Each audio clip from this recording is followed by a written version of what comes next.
Aujourd'hui, avec mon invité, on va parler d'un sujet qui nous met souvent dans l'inconfort quand on est enseignant ou faisant partie d'une équipe éducative ou d'ailleurs en tant que parent, la violence.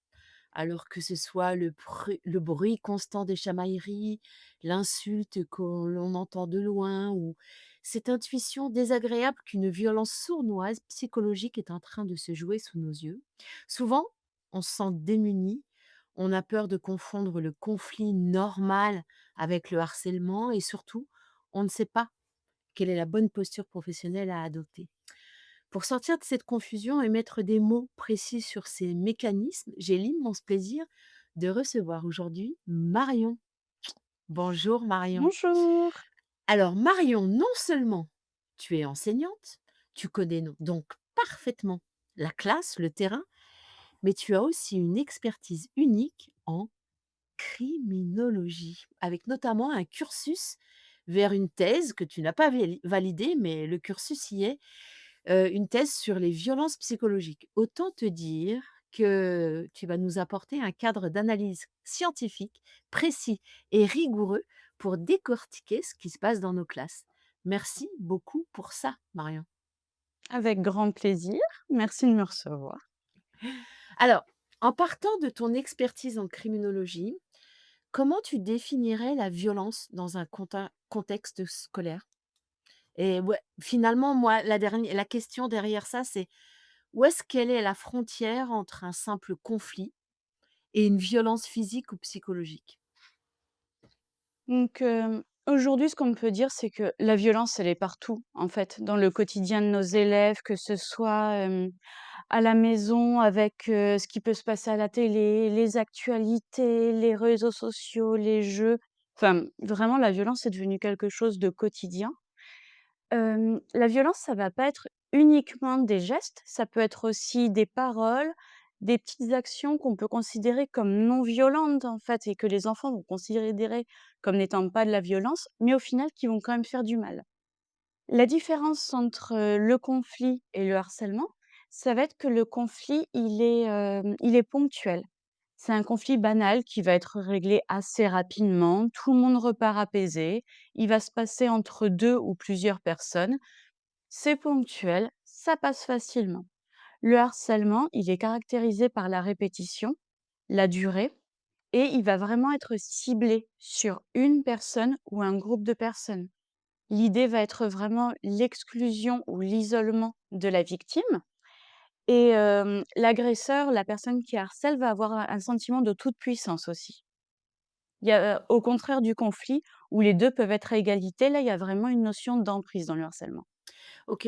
Est-ce qu'on peut donner à ce stade une définition de ce qu'est la violence? Enfin, c'est quoi l'acception de ce terme? Tu vois? C'est que, on va voyager avec ce terme tout au long de notre échange et bah, je veux bien qu'on parte de ce que c'est pour toi, la violence. Tu vois? Tu nous dis: «Il y a la violence partout».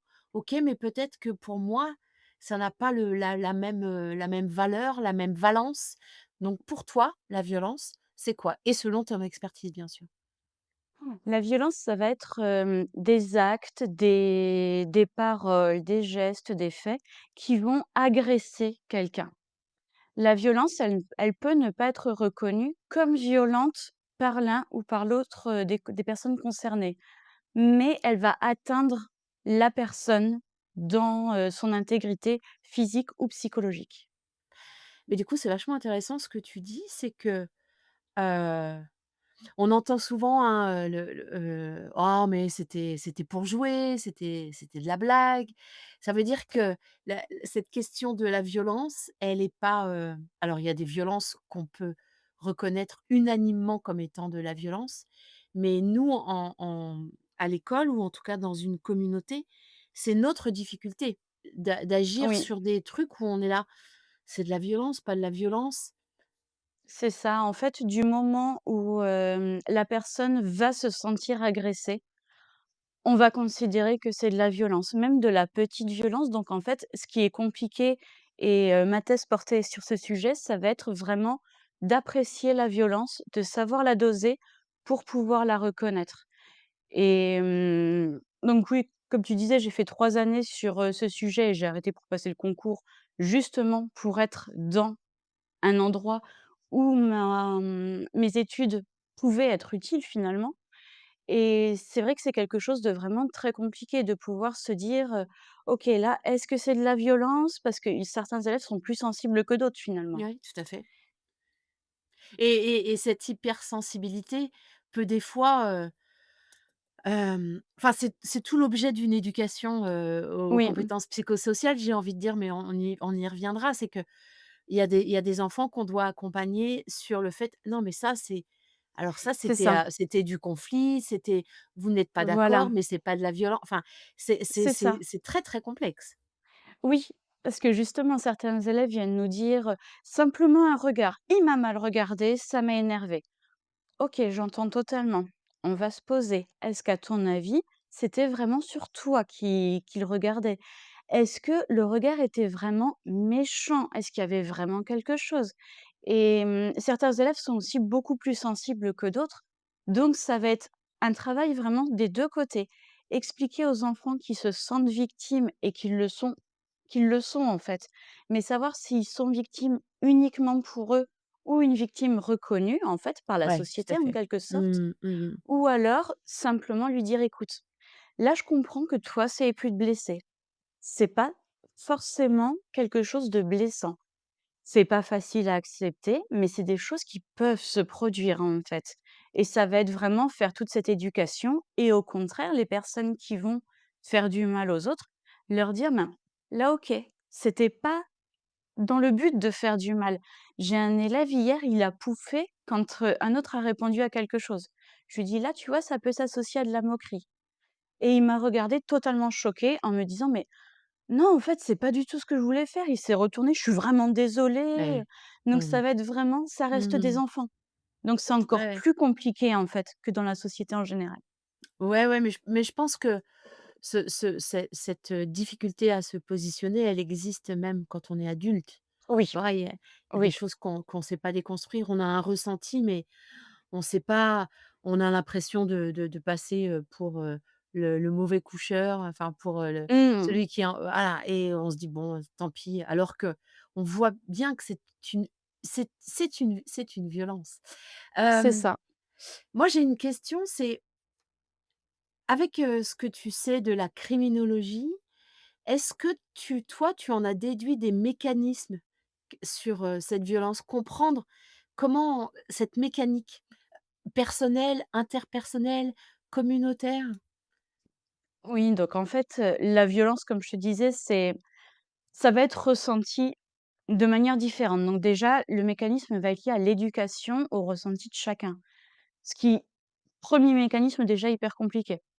Ensuite, ça va être, en fonction des règles qui sont mises en place et là, on passe sur quelque chose de compliqué à l'école parce qu'on va avoir les règles de l'école, on va avoir les règles de la famille, les règles de l'école, les règles de la classe et ce qui est accepté au sein des petits groupes. Mmh, oui. Donc ça fait beaucoup de Mmh. choses à voir, en fait Mmh. et sachant qu'en plus, il y a certains élèves qui se voient à l'extérieur et donc leur relation à l'extérieur n'est pas forcément la même que la relation à l'école. Donc ça fait déjà beaucoup de choses mises en place et la crimino, en fait, ça va permettre, de repérer vraiment les cas de violence. On va pouvoir en comprendre donc les mécanismes, le pourquoi ça se met en place, pourquoi c'est considéré comme de la violence, pourquoi, ça continue, pourquoi ça arrive. Est-ce que c'est un conflit entre 2 enfants qui s'aiment pas simplement? Ce qui peut totalement arriver, mais dans ce Mmh, tout cas-là, à fait. Ouais. définir leur relation en se disant: «OK, on ne peut pas se voir, mais on doit vivre ensemble». Est-ce que ça va être un conflit qui vient d'autre part et qui finalement, doit se résoudre pour pouvoir continuer à vivre ensemble? Et la criminologie justement, ça va être réussir à déconstruire tout ça petit à petit, comprendre d'où ça vient, pourquoi c'est là, comment on va arrêter la violence et comment faire en sorte que tout le monde soit réparé en quelque sorte. Il y a vraiment la notion de réparation de la victime, de l'agresseur et de la société. Et il y a un élément que tu n'as pas, cité, mais peut-être que c'est en dehors de ce champ-là, mais il y a des dynamiques de groupe. Enfin, tu vois, il Oui, y a un groupe, il peut se choisir entre guillemets «un bouc émissaire» parce que oui, il a une norme et ça je trouve que c'est, quelque chose qui est passé un peu sous silence. On regarde surtout les dynamiques interindividuelles oui.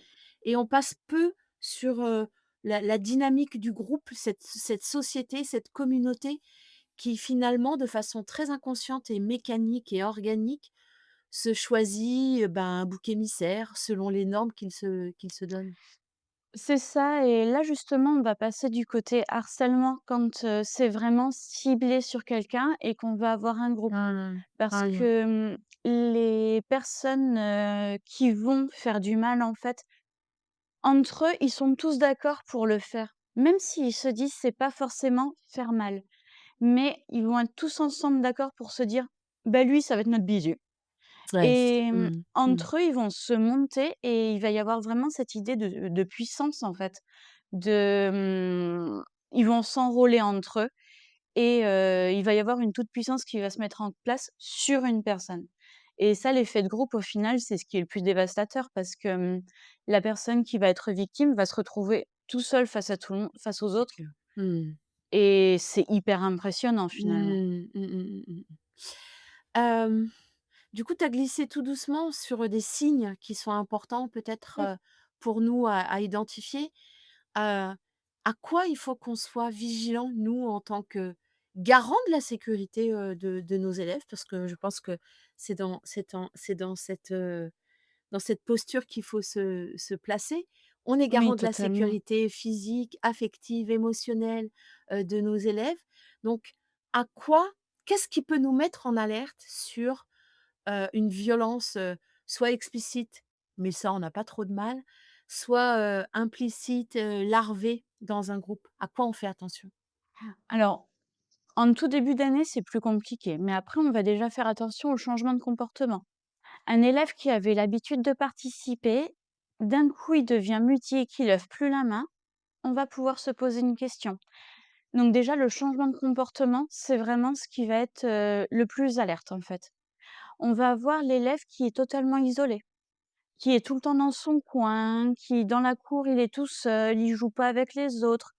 Il va se rapprocher des élèves qui sont dans les autres classes et pas forcément avoir de rapport avec les élèves, qui sont dans la classe aussi. Un élève qui, du jour au lendemain, participe moins ou au contraire qui va se mettre en avant pour participer de plus en plus. Donc l'élève qui participe moins va avoir, on peut se dire: «OK, il ose pas parler devant les autres, il y a quelque chose qui se met en place». Un élève qui se met à participer beaucoup plus, à se mettre en avant en classe, à vouloir être omniprésent, là, on va pouvoir se dire: «Il y a une souffrance quelque part, mais sans doute pas dans le groupe», parce que sinon il se mettrait pas autant en avant. À ce moment-là, on peut se dire: «OK, changement de comportement, il a besoin d'omniprésence, il a besoin d'attention. Comment ça se passe à la maison en ce moment? Ça va? Tout va bien?» Et donc on peut se dire: «Il y a peut-être quelque chose qui se passe en dehors de l'école à ce moment-là».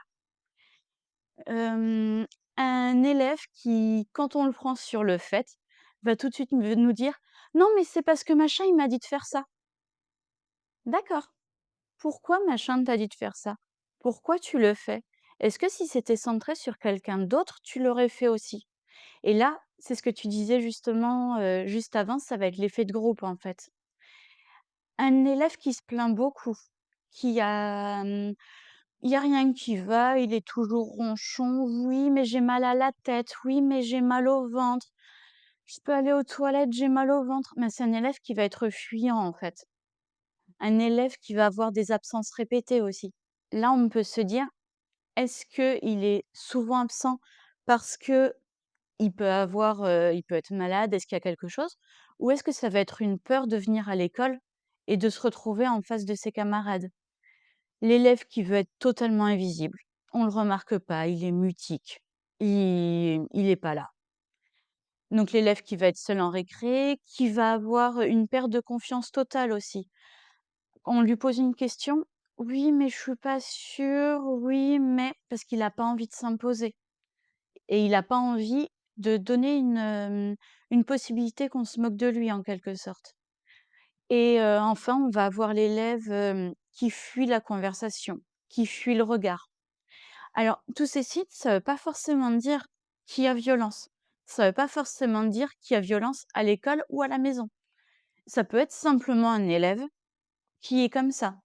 Nos élèves, par exemple, je prends l'état de ma classe, j'ai des CM1, CM2. On approche de la puberté, on approche de l'entrée au collège, beaucoup de questions. Est-ce qu'un élève qui ne devient pas fuyant, qui ne change pas de comportement, c'est pas simplement parce qu'il se pose des questions? Donc en fait, il va falloir être vraiment vigilant par rapport à tout ça et ce que je vais avoir tendance à faire quand j'ai un élève qui prend, un changement de comportement, qui a ce genre de choses, ça va être simplement de lui dire, aller le voir pendant la récré, aller le voir, à un moment de travail, vraiment sans lui dire: «Viens, on va discuter à côté» et simplement lui dire: «Comment ça va toi en ce moment? À la maison, ça se passe bien? J'ai remarqué que tu avais tendance à être souvent tout seul alors qu'avant tu étais avec les copains, vous vous êtes disputés, qu'est-ce qu'il y a eu? Est-ce que je peux t'aider pour quelque chose? Est-ce que tu as juste besoin qu'on en discute tous les 2 à un moment dans la journée?» Et en fait, à partir de là, on va pouvoir avoir une vraie conversation avec les enfants et comprendre s'il y a quelque chose ou non. Ouais, tu accueilles déjà, tu reconnais. Oui. Ouais, Ah oui, oui, oui. j'ai une question très, très opérationnelle. C'est, bah, le flux d'informations et de choses à faire dans une classe peut tout à fait, nous faire passer à côté de cette observation, qui est une observation, je trouve, Oui. active. Ah oui, oui, oui.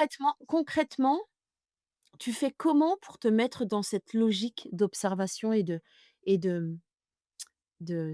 comment dire? D'attention à ces Mmh. signes? Alors ça va être quelque chose qui se met en place au fil de l'année, en fait.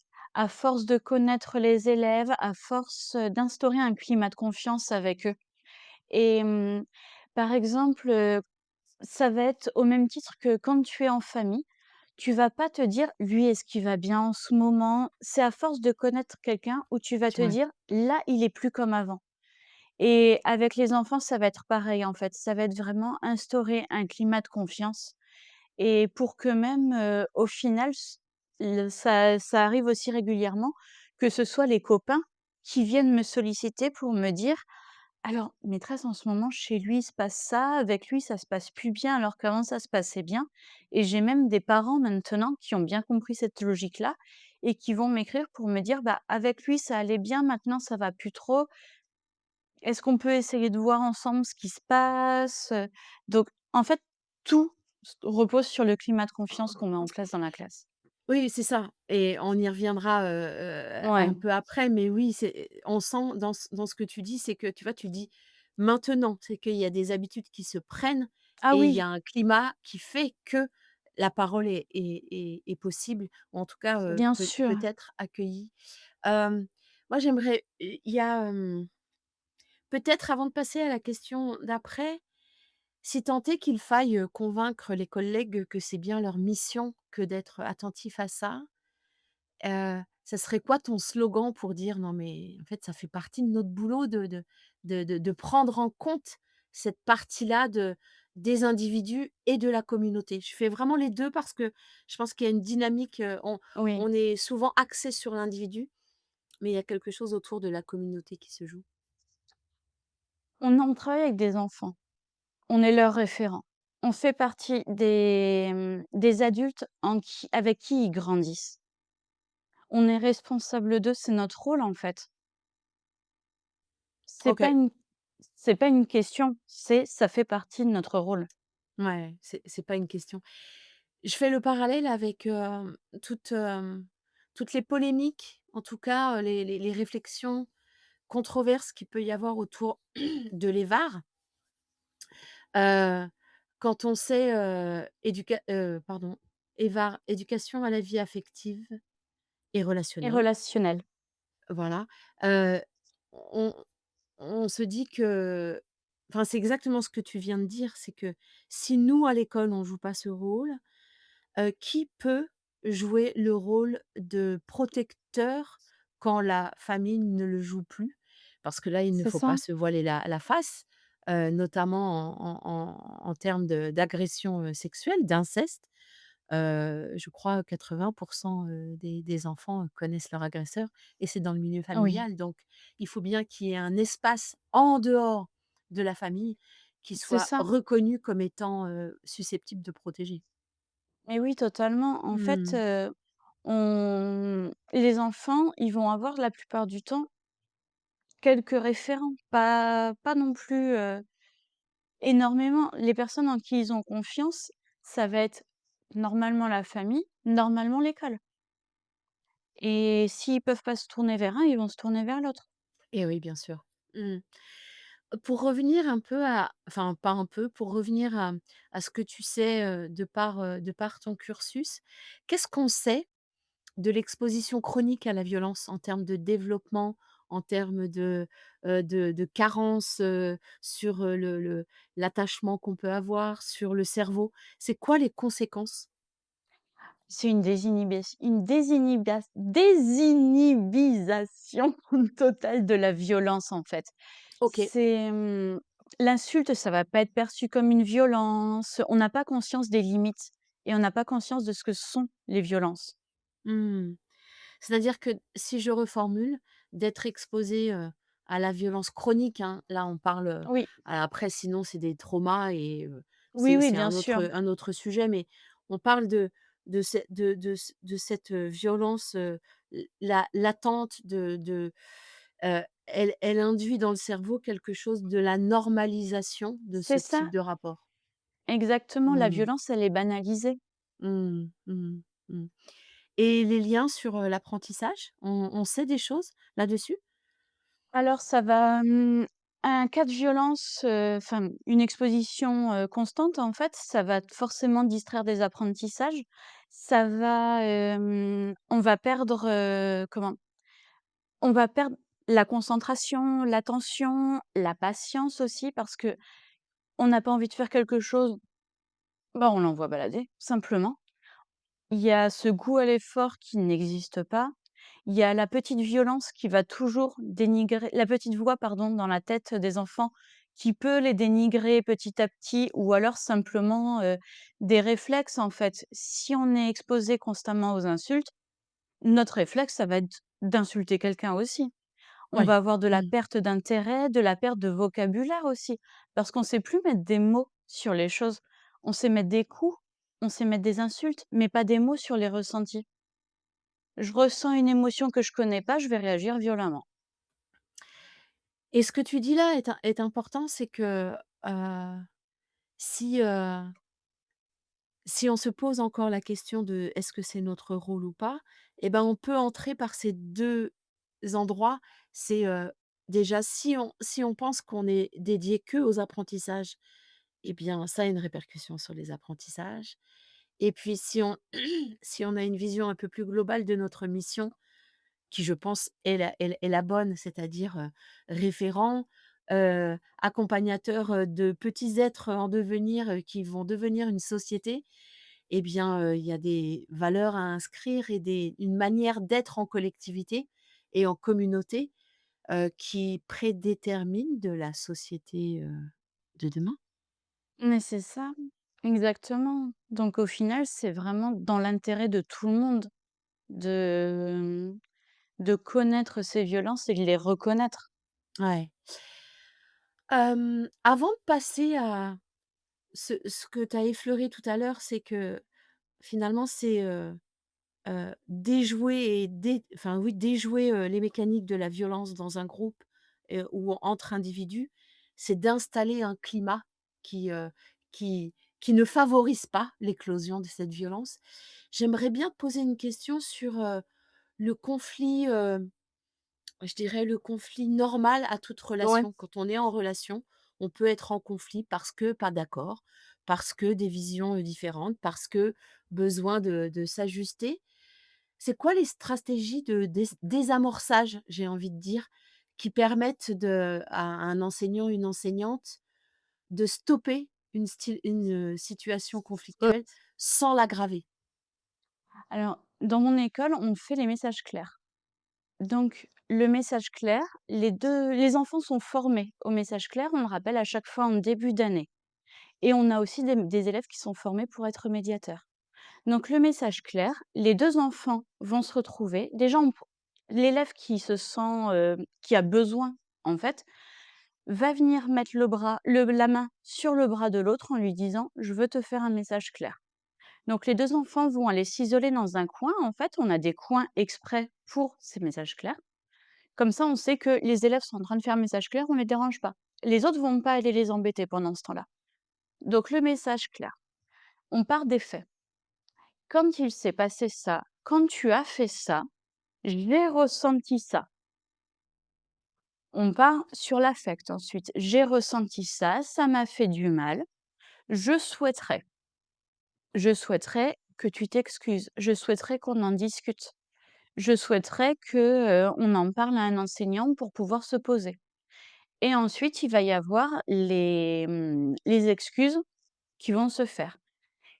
Si ça suffit pas, parce qu'on n'est pas obligé d'accepter le message clair. Si on se sent pas prêt, et ça je le dis bien aux enfants, si on se sent pas prêt, on va dire: «Non, pas maintenant, mais on le fera». Parce qu'on peut avoir besoin simplement de redescendre. On a besoin de s'y préparer peut-être aussi. Donc ensuite, si ça suffit pas, on fait aussi dans mon école les conseils de coopération. Donc avant le conseil de coopération, on va préparer des petites boîtes et si le conflit n'a pas été résolu par le message, clair, on va écrire: «Il s'est passé ça avec machin» et on le met dans la boîte à problèmes du conseil. Pendant le conseil, le président du conseil va lire le problème et on va essayer de résoudre la situation tous ensemble. OK. Hem, à t'écouter, tu sais, j'ai une petite voix qui dit: «OK, c'est bien gentil tout ça. C'est beau! C'est bien gentil, bienvenue dans le monde des bisounours» Ah mais et totalement! moi ça me va, hein, ça me va. Mais en fait, j'aimerais qu'on ne fasse pas l'impasse sur tout l'outil en lui-même. La formulation ne suffit pas. Il y a tout un Bien sûr, contexte, et tu parlais de ce climat de classe, de ce climat de confiance et j'aimerais qu'on parle de ça. C'est cet outil-là est puissant mmh, si et ah seulement oui, si, il y a tout un travail, de climat de classe et peut-être en guise de préambule, dire que aucun outil, aucun, travail sur le climat de classe, n'annulera le conflit inhérent à bien l'humain. sûr! Il y a quelque chose d'important ici à dire, quoi. C'est pas Ah oui, on oui, va pas oui. vivre dans le monde des Ah bisounours où on non! mmh, Ah non, non, ça marche pas toujours et moi, quand on m'a expliqué que ça se pratiquait dans mon école, quand je suis arrivée, j'ai réagi pareil, hein. Je me suis dit: «Oui, ben, c'est beau» ouais, et au super. final, Mmh. ça fonctionne. Donc le climat de confiance, comme tu dis, il va vraiment être, c'est vraiment la clé, en fait. Donc quand un enfant va venir nous parler d'une situation, on va déjà le rassurer en lui disant: «OK, je t'ai entendu, je m'en occupe». Pas lui dire: «Oui, d'accord, je vais faire quelque chose». Non, vraiment le prendre au sérieux, s'asseoir avec l'enfant, l'écouter et lui dire: «OK, j'ai bien entendu la situation. Je vais pas la régler tout de suite, c'est évident, parce que j'ai pas de baguette magique, mais je suis dessus, ne t'inquiète pas». Donc déjà, l'enfant, il va être rassuré, il va pas avoir ce sentiment d'avoir parlé dans le vide. Parce que pour un enfant, ça peut être très compliqué de venir parler à l'adulte pour lui dire: «Voilà, il s'est passé ça». Donc Tout à déjà fait. lui dire: «OK, j'ai entendu, ne t'inquiète pas maintenant, je suis au courant, je suis là». Rien que ça déjà, ça va le rassurer. Après, ce qui est important aussi, c'est de travailler en équipe, d'informer les autres adultes. Parce que, comme ça, si l'enfant revient le voir, s'il se passe un autre conflit, par exemple, sur un temps de récréation et qu'il va voir un autre adulte, l'autre adulte ne va pas lui dire: «Oui, bah, t'inquiète pas, c'est pas grave». Non, Bah, oui. là, Mmh. l'adulte va savoir qu'il y avait déjà des antécédents. Donc lui dire: «OK, on le sait, t'inquiète pas» et après, en fait, grâce à ce climat de confiance, mais même ceux qui ont commis de la violence, quand on va leur demander alors, il y a lui qui est venu me parler, il m'a expliqué, alors déjà simplement partir sur le: «Est-ce que tu sais pourquoi je t'ai demandé de venir?» Et là, l'enfant, il peut déjà tout sortir. S'il a confiance en nous, il va y aller. On a le droit de faire des erreurs, on a le droit de se tromper, on n'a pas le droit Mmh. de mentir. Mais Ça, c'est c'est important, vraiment je le t'arrête là. slogan. Ouais. Ouais, c'est ça. Mais du coup, c'est important, c'est que, on voit qu'il y a une nécessité d'accueillir celui, qui s'est senti agressé ou qui a été agressé, mais on a devoir aussi de permettre à celui, qui a eu un geste déplacé, une parole déplacée, de se sentir suffisamment en confiance pour que, Ah oui, la démarche de réparation, de sanction soit un acte, d'apprentissage. bien sûr. Mmh. Donc, bah, si tu veux, je peux te donner l'exemple. L'année dernière, il y a eu un cas d'harcèlement, dans ma classe. J'ai été mise au courant assez tard parce que, j'étais en congé maternité et je suis revenue: «Maîtresse, il y a ça». «OK, très OK, bien». Donc en une journée, j'en ai parlé avec mes collègues et comme ça on a pu, s'organiser. J'ai une collègue qui était disponible à ce moment-là. Elle a d'abord reçu l'élève qui était victime. Elle ne connaissait pas beaucoup cet élève, l'élève ne connaissait pas beaucoup l'enseignante, mais je lui avais dit: «OK, on va faire ça, ça, ça, ça, ça», et par le climat de confiance, en fait, cette petite s'est dit: «OK, la maîtresse a dit que je pouvais y aller, donc j'y vais». OK. Donc déjà, Mmh. c'est énorme. Mmh. Ensuite, j'avais fait une liste d'élèves témoins. Donc on avait les copains de la victime, les copains de celui qui agressait et des élèves neutres. Et comme ça, on a vraiment eu une vision globale de tout ça. Et ensuite, c'est l'élève, harceleur, en fait, qui a été reçu.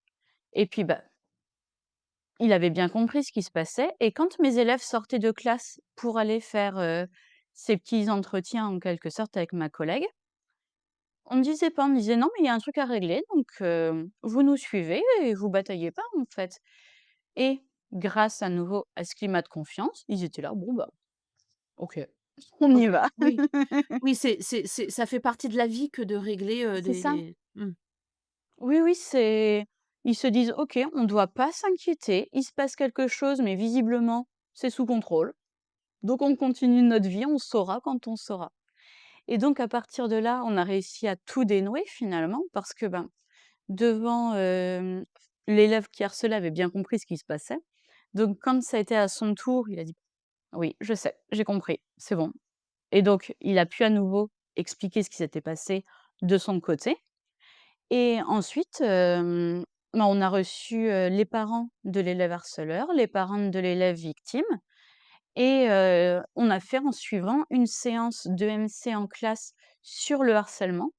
Ça, je pense que même s'il y a des cas qui arrivent, des cas de violence ponctuels qui sont assez marquants ou des cas de harcèlement, une fois qu'on a la situation en main, c'est important de faire une séance d'EMC ou simplement prendre 10 minutes sans nommer les enfants, même s'ils savent tous de qui on parle. En leur disant: «Voilà, il s'est passé ça, c'est pour ça qu'on a fait tout ça. Est-ce qu'il y en a qui ont quelque chose à ajouter? Est-ce qu'il y en a qui ont quelque chose à dire?» Mais vraiment sans nommer. «Oui, vous savez sûrement de qui il s'agit, mais c'est pas mon problème, en fait. C'est pas ce que j'ai Ouais. envie de savoir là. Là, on parle de On la se répare nous. classe». Ouais, c'est ça. OK. Exactement. Mmh, mmh. OK, mais vraiment, je réinsiste, hein, sur le fait que ces outils, en fait, une séance de MC, quand elle n'est pas ancrée, dans la réalité et quand les élèves ne savent n'ont pas fait l'expérience que leur parole peut être accueillie, que cette parole accueillie est suivie d'actes qui Mmh, réparent les bien personnes et sûr. réparent le groupe, bah, finalement ça ne sert à rien. Ah Ça reste, totalement. au niveau intellectuel et la confiance, c'est pas du tout intellectuel.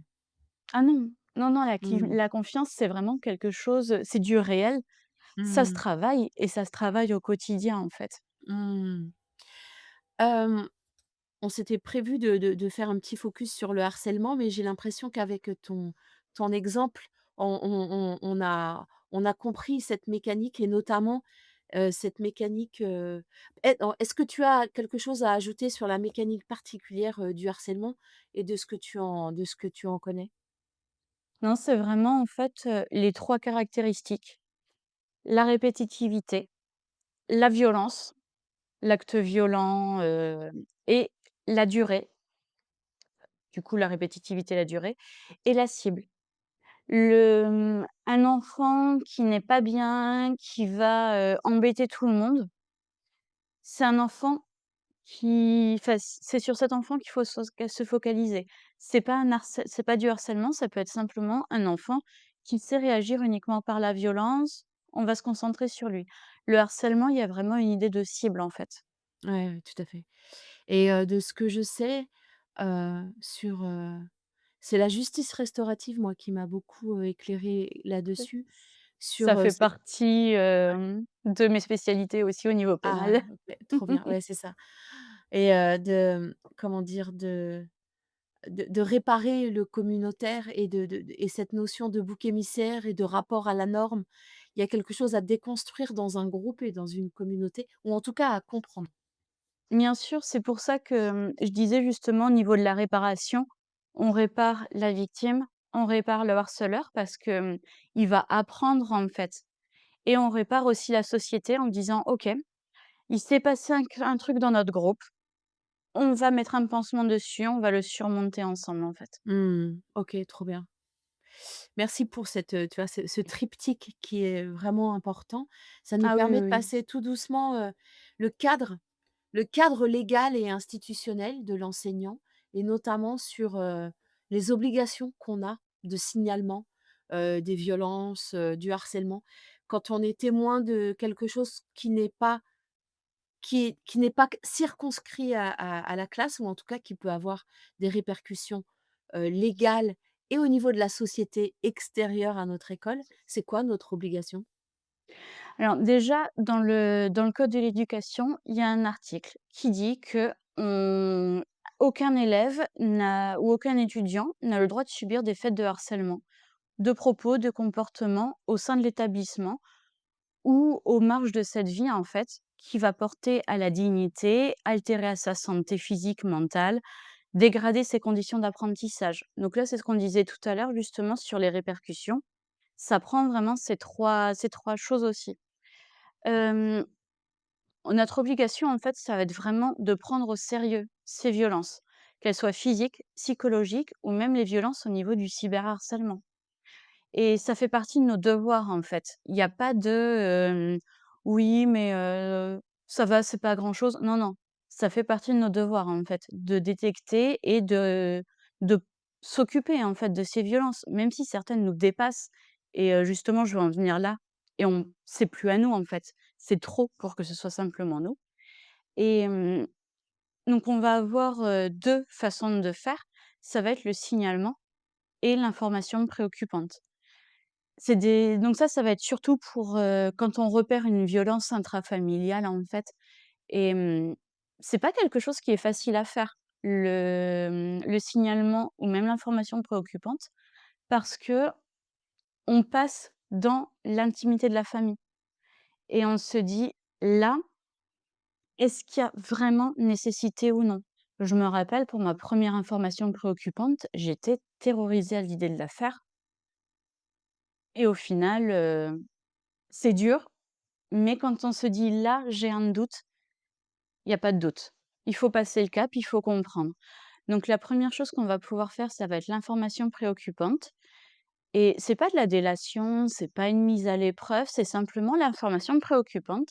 On va prendre en fait, notre information va être transmise aux services sociaux qui, eux, vont simplement faire une enquête, qui vont aller voir comment va l'enfant, comment ça se passe dans la famille, comment ça se passe à l'école.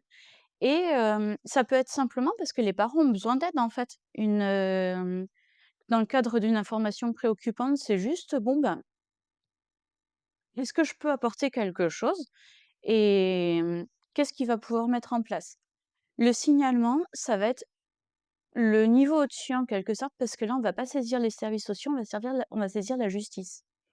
Donc ça va être vraiment pour, les cas de violence, les faits graves et vraiment quand l'enfant on a compris qu'il était en danger et vraiment, il faut faire quelque chose. Marion, qu'est-ce qui peut nous manquer, dans ces cas-là? Enfin alors, en termes, on se sent peu légitime effectivement Ah oui! à soulever, le couvercle Et de ce qu'on peut appeler, l'intimité. Est-ce est-ce que le fait de consigner, de façon très factuelle par écrit les faits, ça nous permet de sortir du ressenti? totalement, totalement, j'ai,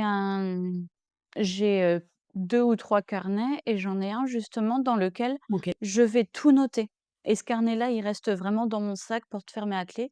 Il y a vraiment personne qui peut y avoir accès. Les enfants le connaissent ce carnet parce qu'ils voient que je le sors des Mmh. fois pour me mettre à leur page et écrire des choses et Mmh. ils le savent. Je leur dis: «C'est juste pour pas que j'oublie, en fait. Comme ça, si tu me reparles de ça, je l'aurai en tête». Et ce qui est bien, en fait, en passant tout à l'écrit, c'est que déjà, on va avoir une vraie documentation, en fait. Oui, tout à Se fait. dire: «Ben, il s'est passé Mmh. ça, ça, ça, ça, ça», parce que si un enfant vient nous dire: «Bah, il s'est passé ça», alors: «Attends, est-ce que c'était toi qui me l'avais déjà dit? C'était quand? Machin». Donc là, on a vraiment des faits et puis ça va nous permettre aussi, si on a un doute, d'aller voir un de nos collègues et de lui dire: «Bah, tiens, est-ce que tu peux lire ça? Me dire ce que tu en penses». Ah ouais, tout à fait. Mmh. Et pareil avec le psychologue scolaire, le solliciter en lui disant: «Ben, voilà, j'ai un doute, j'arrive pas à faire la part des choses, j'ai besoin d'aide». Parce que tout le monde on peut tous avoir des doutes, c'est normal. Et du coup, aller voir quelqu'un en lui disant: «Mais écoute, là, j'ai besoin d'aide, j'ai un élève, j'ai ça sur lui, qu'est-ce que toi t'en penses? Qu'est-ce que je fais?» Mmh. Mmh. Mais c'est aussi valable, heu, dans les interactions dans la classe, c'est-à-dire de documenter les ressentis. Ça permet de comme tu le dis, à un moment de dire: «Ah ouais, non mais Là, et c'est trop. ça fait 5 fois que je note la même chose, ça fait 5 fois que C'est je ça, note que, heu untel, a une position très dure vis-à-vis de». Là, je me sens légitime. Ah! c'est ça, Mmh. exactement. Donc ça nous Mmh. permet vraiment d'avoir, un historique, en fait, de tout ce qui se passe. Tout à fait. Je t'emmène sur un registre, qui appartient à la communauté, éducative, hein, au sens large d'une école. Bah, la violence entre adultes, parce qu'il Bien sûr. y a une violence entre enfants, mais il y a une violence adulte-enfant et il y a une violence entre adultes. Alors je veux bien qu'on parle de ça parce que, bah, là aussi on a peut-être une responsabilité. Bien sûr, donc les violences entre adultes, on va pouvoir en voir, entre, les enseignants. Ça peut arriver simplement qu'un nouveau soit mis à l'écart, ce genre de choses. Donc là, on va pouvoir se dire: «Peut-être un truc qui va pas». Et après ça peut arriver aussi dans les relations avec d'autres personnes, avec les parents, par exemple. Mmh. Oui. Mmh. Et puis avec la société en général, hein, on ne va pas se Mmh. cacher, on a un Ouais. corps de métier qui est dénigré. Tout le monde est allé à l'école, tout le monde sait ce que c'est d'être prof. On est toujours en vacances, enfin voilà, c'est devenu vraiment quelque chose, voilà. Et justement, c'est quelque chose qui est très dur, à détecter, à mettre en place parce que finalement, c'est quelque chose d'assez nouveau. Là, tout ce qui va être, les violences psychologiques, les violences, de ce genre-là, puis on se dit: «Ben, je suis au travail, non, c'est pas de la violence, c'est juste que, c'est un groupe et tout», mais au final, si on reprend la situation, qu'on la met à une échelle d'enfant, ben là, on Ouais. se rend compte qu'il y a un truc Mmh. qui va pas, en fait. Concernant la violence des adultes, on n'a pas du tout parlé de la violence, adulte-enfant. Quelle responsabilité on peut avoir quand on voit, quand on assiste et on va pas se mentir, hein, ça arrive régulièrement dans une carrière que de croiser des collègues où on se dit: «Waouh! Ouais. Ça!» et on a une fâcheuse habitude de fermer les yeux, hein, ce qui se passe dans une classe reste dans la classe. Mais je me dis que là, sur cet entretien, on pourrait peut-être parler de ça. Totalement. Donc c'est vrai que ça va être quelque chose qui est compliqué parce qu'on va se dire tout de suite, est-ce qu'on est dans le jugement? Est-ce qu'on est dans le jugement du collègue, de la personne, de sa statut, enfin de son statut, pardon? C'est vrai que c'est quelque chose qui est vraiment très compliqué et au final, on n'en parle absolument pas. Et ce qu'on peut faire éventuellement, c'est si on voit un moment qu'un enseignant vraiment hurle sur les enfants, aller le voir et lui dire: tu as besoin d'un coup de main par rapport, Ah oui. Mmh. à ça? S'il y en a un qui te parce que souvent ça va être centré aussi sur un ou 2 enfants. Si celui-là, à un moment, il est trop relou dans la journée, il te saoule et tout, tu me l'envoies, hein, comme ça au moins tu batailles pas. Il est isolé mais c'est vrai que c'est quelque chose de vraiment très compliqué parce qu'on se dit, «Est-ce que si j'en parle, à un niveau hiérarchique ou quoi, est-ce que» c'est comme les enfants quand ils sont témoins. Qu'est-ce qui va se passer si je le Mais dis? carrément, mais Donc carrément. c'est vrai que c'est hyper compliqué et puis, en plus, on peut avoir éventuellement tendance à se dire: «Bah, cette classe-là, il aura qu'un an, est-ce que l'année prochaine ça ira pas mieux?» Je Ouais, c'est vrai que c'est quelque chose de très compliqué. Je suis pas sûre qu'il y ait eu des études de fait, sur la violence ouais, de prof à élève, mais c'est quelque chose qui serait hyper intéressant, je pense. Hyper dur, que ce ouais. soit au niveau recherche ou psychologique, je pense, mais Bah, c'est ça peut lever être un super tabou aussi, intéressant. non? C'est Mais lever un tabou totalement. et ouais, c'est un peut-être un tabou à lever et finalement, dans ce que j'ai entendu, de tes propositions, c'est de se dire: «Beh, c'est la même mécanique donc si j'assiste, je dis à mes élèves que d'être témoin et ben, c'est un rôle particulier et Mais qu'on doit, totalement. bah, si je me l'applique à moi-même». Mais oui et puis comme, Mmh. les copains des harceleurs quand on leur dit: «Bah, là, Bien tu as sûr, compris que ton copain, il faisait quelque chose qui allait pas». Mais nous, c'est pareil, on a compris que nos collègues pouvaient faire des choses qui tout n'allaient à fait. pas et Ouais, donc tout c'est vrai que c'est hyper délicat, en fait. Ce qui est bien avec les enfants, c'est qu'ils sont en construction. Donc et qu'on a la tout ça, ils le responsabilité. prennent oui, totalement.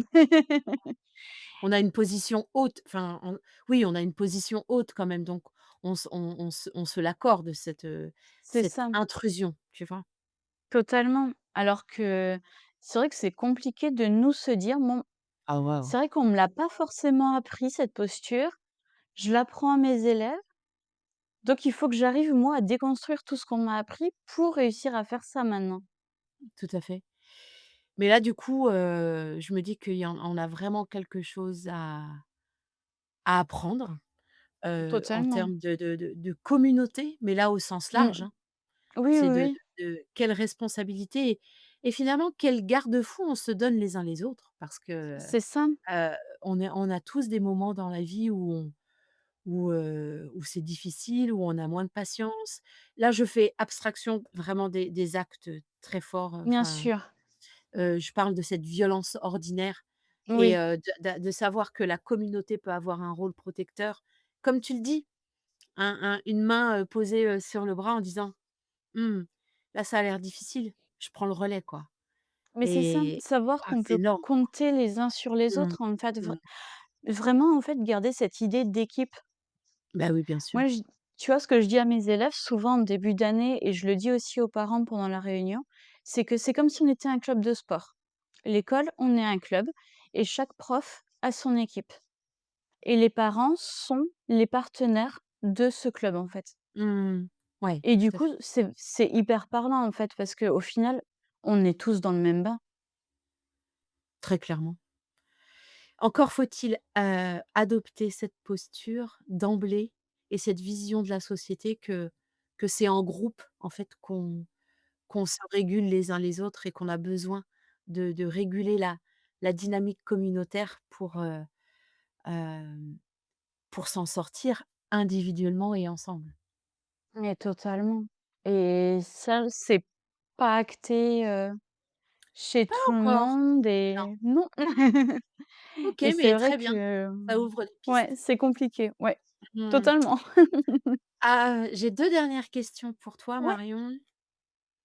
Face à nos élèves, qu'ils soient victimes ou agresseurs d'ailleurs et peut-être on pourrait utiliser d'autres, termes parce que c'est un jeu un peu plus complexe que ça. Heu, Comment on fait nous en tant qu'enseignants pour garder une posture professionnelle et neutre? Parce que peut-être que d'emblée on peut avoir, une réaction, tu vois, empathique, pleine de pathos vis-à-vis de bien l'élève sûr. victime et que finalement ça va pas servir le et à contrario, face à quelqu'un qui est identifié comme étant, le bourreau, Mmh. voilà, comment on fait pour, travailler cette posture? Alors déjà, ça le moment où ça va être le plus compliqué, c'est le moment où on comprend, en fait, ce qui s'est passé, puis au moment où on n'a plus de doute. Là, on va avoir tendance vraiment, à s'apitoyer sur la victime, à vouloir vraiment le mettre dans un petit cocon et on va avoir tendance à vouloir détester l'enfant, en fait, qui a fait du mal. Donc là, tu vois, quand, l'année dernière, j'ai découvert ce qui s'était passé, dans ma classe, je suis allée voir un de mes collègues et je lui ai dit: «Écoute, j'ai besoin de 10 minutes». Et donc mes élèves, c'était en début de journée, hein, et mes élèves avaient leur rituel affiché au tableau. J'ai un de mes collègues qui a pris le relais. Je suis allée pleurer 10 Mmh. minutes dans les toilettes. Ah ouais, OK. Vraiment. Ouais, ouais. Mmh. Tout est sorti. Je suis revenue, Mmh. je «OK, Mmh. maintenant on y va». Vraiment, en fait, il faut déjà penser à se préserver et à prendre 5 minutes pour soi, pour se dire: «OK, j'encaisse, maintenant je sais qu'il y a ça, je me pose, OK, j'y vais». Après, ce qu'on va pouvoir faire, c'est déjà rassurer l'enfant en lui disant: «OK, c'est pris en charge, t'inquiète pas, on y va». Mais vraiment sans lui faire un câlin, sans lui dire: «T'inquiète pas, ça va aller». Non, «C'est bon, OK, très bien, c'est en place».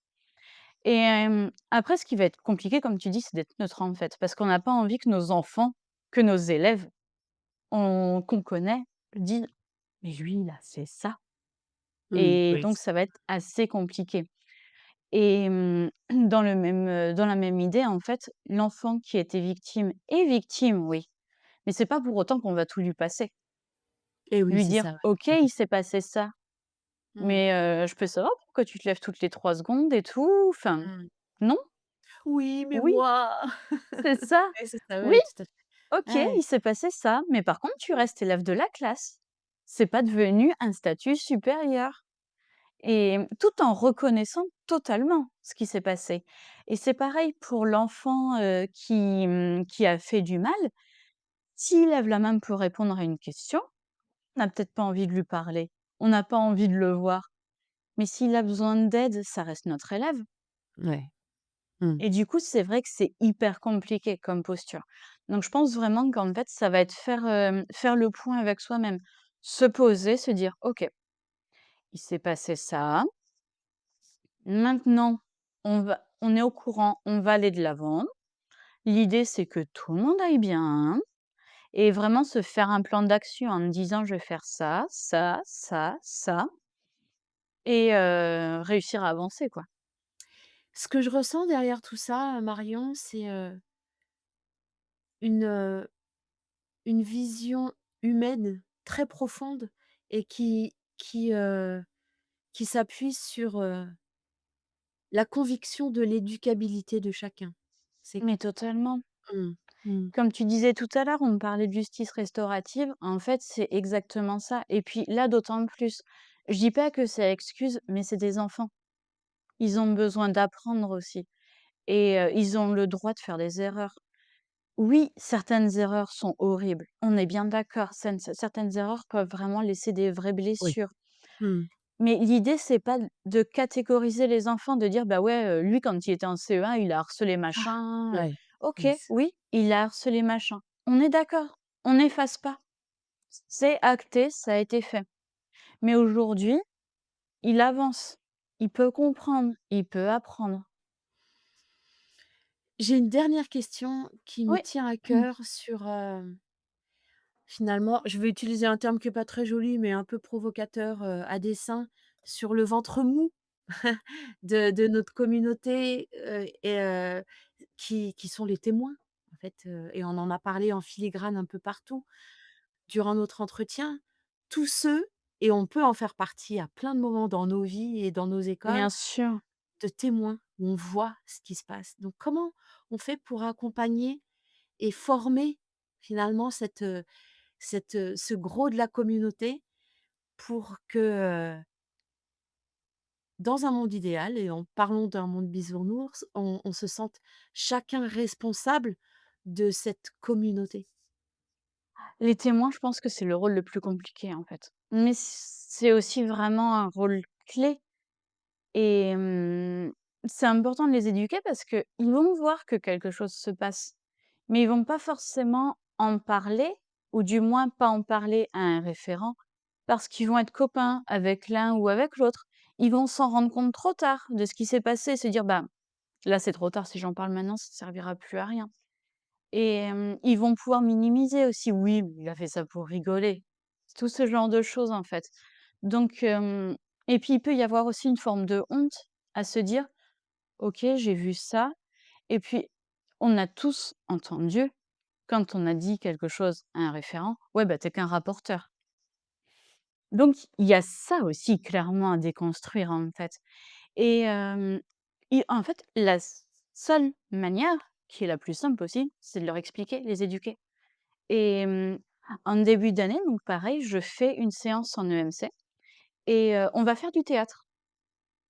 Et du coup, ils vont jouer entre eux une scène donc qui peut être, vécue comme violente, comme du harcèlement, comme un conflit. Et là, je on va s'arrêter et je vais leur dire: «Bah, bon, bah, maintenant on va passer à autre chose». Et là, ceux qui sont dans le public vont me dire: «Bah, non, mais maîtresse, on va faire un truc là, c'est pas normal». Parlons-en. Et du coup, ça leur permet, je vais leur dire: «Ben, voilà, vous voyez ça, qu'est-ce que» bah, et en général, voilà, je leur dis quand ils me font le: «Mais maîtresse, faut faire un truc». «Bon non, on s'en c'est bon. Moi, je l'ai pas vu» parce que je me retourne, en fait, pendant son théâtre. Je fais: «Bah, moi, je l'ai pas vu donc non». «Non, mais si, mais maîtresse, mais nous, on a tous vu ce qui s'est passé et tout». «Oh, moi non, donc je m'en fiche un peu».